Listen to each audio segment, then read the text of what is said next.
Hello students, आज आपण SY BCom semester 3 corporate accounting या सब्जेक्टमधील lesson number 4 valuation of shares मधील मेथड्स पाहणार आहे।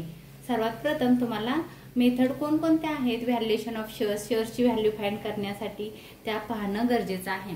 त्याच्यामध्ये सर्वात प्रथम आहे valuation of method of shares मध्ये नेट ॲसेट मेथड। तीन मेथड आहे त्याच्यामध्ये, तीन मेथड पेज नंबर 4.3 वर तुम्हाला मेथड्स दिलेले आहेत।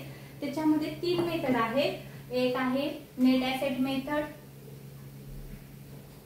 Net asset method,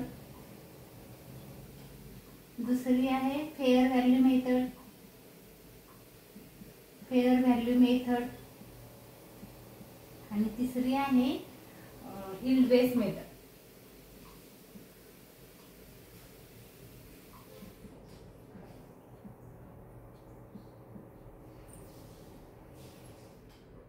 yield basis method, ह्या तीन मेथड तुम्हाला ह्या लेसन मध्ये शिकायच्या आहेत। तर सर्वात प्रथम आपण नेट ॲसेट मेथड पाहणार आहे। तर नेट ॲसेट मेथड मध्ये आपल्याला काय पाहायचं आहे, तर नेट ॲसेट मेथडला ऑर नाव देतात क्वेश्चन मध्ये। कधी विचारतात तुम्हाला नेट ॲसेट मेथड नी शेअर्सची व्हॅल्यू फाइंड करा, कधी सांगतात ॲसेट्स बेसिस बॅकिंग मेथड सांगा, किंवा ॲसेट बेसिस मेथड सांगा, इन्सेंट्रिक व्हॅल्यू मेथड, और आहे बेकअप व्हॅल्यू मेथड, और आहे बॅलन्स शीट मेथड। या सगळ्याचा अर्थ एकच आहे, नेट ॲसेट मेथड। क्वेश्चन मध्ये विचारताना कधी इन्सेंट्रिक व्हॅल्यू म्हणतील, कधी नेट ॲसेट म्हणतील, कधी ॲसेट बॅकिंग मेथड म्हणतील, कधी ॲसेट बेसिस मेथड म्हणतील, कधी ब्रेकअप व्हॅल्यू मेथड म्हणतील, किंवा बॅलन्स शीट मेथड म्हणतील। क्वेश्चन मध्ये वेगवेगळ्या क्वेश्चन पेपर मध्ये तुम्हाला ह्यातलं कुठलं तरी एक नाव देतील, याचा अर्थ आहे net asset method. Net asset method मध्ये तुम्हाला तीन फॉर्म्युले पाहायचे आहेत। पहिला फॉर्म्युला आहे calculation of net asset calculation. सर्वात प्रथम तुम्हाला ॲसेटचं कॅल्क्युलेशन करावं लागतं। तुमच्या बॅलन्स शीटला ॲसेट दिलेली असते, सगळ्या ॲसेटची टोटल करायची आहे, ती आहे टोटल ॲसेट। बघा नेट ॲसेट कशी फाइंड करायची, total asset minus current liability. तुम्हाला काय करायचं आहे, टोटल ॲसेट मधून लेस करायचं आहे करंट लायबिलिटी। करंट लायबिलिटी म्हणजे काय, तर एक्सटर्नल लायबिलिटी, जी की तुमच्या ओनरची नसते, बाहेरचं देणं, जे बाहेरचं देणं आहे त्याला आपण करंट लायबिलिटी म्हणणार आहोत। ह्याच्यामध्ये काय काय येतं, आउटस्टँडिंग रेंट असेल, किंवा आउटस्टँडिंग एनी अदर एक्सपेन्सेस असतील, परत बिल्स पेएबल असेल, क्रेडिटर्स असतील, बँक लोन असेल, त्याला आपण करंट लायबिलिटी म्हणतो। आणि ॲसेट कुठले असते तुम्हाला माहिती आहे, जे ॲसेट आपली फिक्स ॲसेट आणि करंट ॲसेट ह्याचं टोटल आहे, ती टोटल ॲसेट लेस current liability.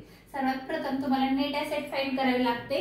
Net asset find झाल्यानंतर आपल्याला सेकंड फॉर्म्युला फाइंड करायचा असतो, calculation of fund available for equity share holder. एक प्रत्येक शेअर होल्डरांच्या वाट्याला किती फंड आहे हे शोधायचं असतं। मग ते कसं शोधायचं आहे, fund available for equity share holder is equal to total net asset. जी तुम्ही तर नेट ॲसेट शोधलेली असते ती net asset less preference share capital. Preference share capital less करायचं आहे, म्हणजे जो फंड राहील तो कोणाचा राहील, इक्विटी शेअर होल्डरांचा राहील। म्हणजे फंड म्हणजे काय, तर ॲसेट किती आहे, इक्विटी शेअर होल्डरांना किती ॲसेट वाट्याला येऊ शकते ते शोधायचं आहे। म्हणून नेट ॲसेट म्हणलं तरी चालेल, टोटल नेट ॲसेट, टोटल शब्द नाही टाकला तरी चालेल। Net assets less preference share capital. Preference share capital काय करायचं आहे, लेस करायचं। प्रेफरन्स शेअर वाल्यांचा शेअर मायनस केला की राहिलेला जे फंड असेल तो कोणाचा असेल, तर इक्विटी शेअर होल्डरांचा असेल। नंतर तिसरा फॉर्म्युला आहे कॅल्क्युलेशन ऑफ इन्सेंट्रिक value of each equity share.